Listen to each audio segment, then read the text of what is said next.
What's up, soldiers? Chris here, CaribbeanPod.com.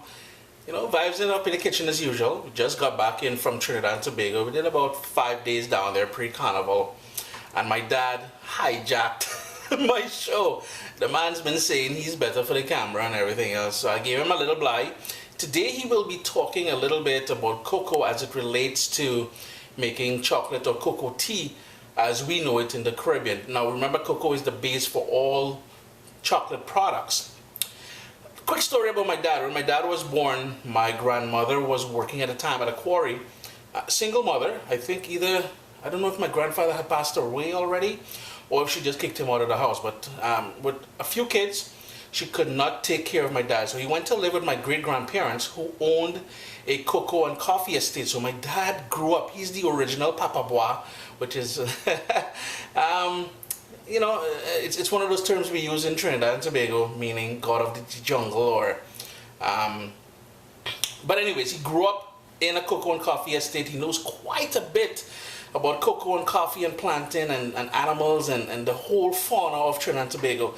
So while he did hijack my show, and I didn't want to give him a little bly on the camera, we will do a more in-depth video coming up. You will see that coming up shortly, but please bear with him, show him some love.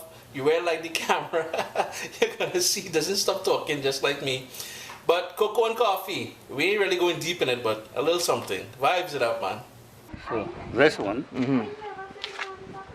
it's not fully developed as yet. Okay. It is in the young stage. But so no, to get to you're this, not harvesting how this. old that would be? This could be about, let's say, a month and a half. To go before it's fully ripe? Yeah. Before it fully ripe, could go about a month again. Oh, okay. Right? Yeah. So in this case, open the inside of it. You'll see how it is. You'll cut it in half, right? Yeah. You cut it like this. And this is how it is inside. That is in the green stage. Now, you'll see the color of the bean. Oh, it's purplish. Yeah. But this is too young. Yeah, too young. This cannot harvest as yet. Oh, okay. Right?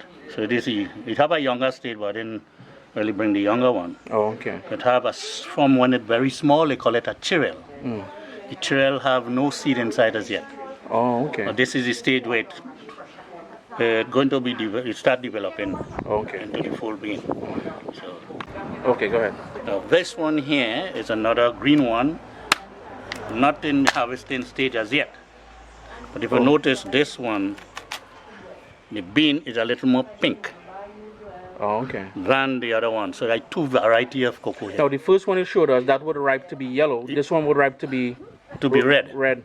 The outside. The skin of it, the outside, like the pod. Yeah. The pod will become red when it ripe, while the other one will become yellow when it ripe. Okay. So right now it developing stage still. It have a little more pink than the other one, right? That is it. This is the stage where you say it half ripe. It's not fully ripe as yet. So you open it like this, and you'll see the inside. Oh, okay. It's not fully ripe as yet. So you get the seed. You take out the seed. So in about 2 or 3 weeks, this will be ready. This will be ready to pick, to harvest. Ready to harvest in 2 or 3 weeks' time.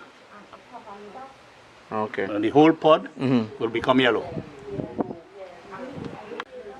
When it become yellow, when this become yellow, like this, that's when it's ready, to harvest. harvest. Oh, okay. Ready to harvest. Okay, maybe you can see on the inside what that one looks like now. Right, so you cut here, like this. And this is how it is inside, at the inside.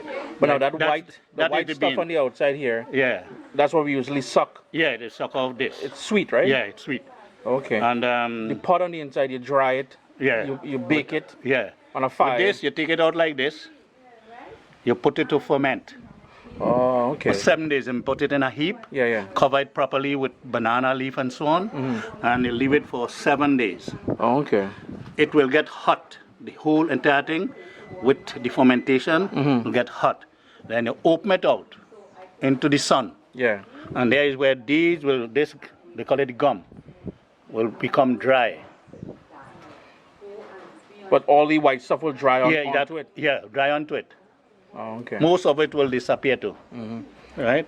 So this is the stage where when you open the bean, You'll see the inside of it.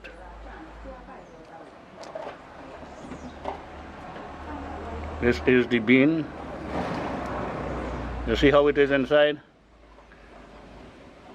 So that is the actual cocoa. This is the actual cocoa bean. Yeah. And then you would bake. After it ferment, you dry it, and then you bake it. Then you bake it. Oh, what is it? Patch? Patch. They say patch. Oh, okay. Now this. Now, how do you get the skin off it? After you patch it, you... No, this, you take it out like this. You ferment it. Put it to ferment. Yeah. Then you put it to dry out in the sun. After that, now the fermentation is where the technique there. The more you ferment it, is the less flavor you get. You have to know the amount of days and hours to ferment it to get the flavor that you need. Oh, okay. If it ferment too much, not good. And if it dry too much, you dry up too much of the butter fat in it. So you have to check the days and dry. Yeah. Now there is a way to know when it is dry. You hold the dry cocoa in your hand and you squeeze like this, and it make a rattling noise. That is where the skin over it become crisp. And that's what's going to come out too. And there is where it will come out. Oh, okay.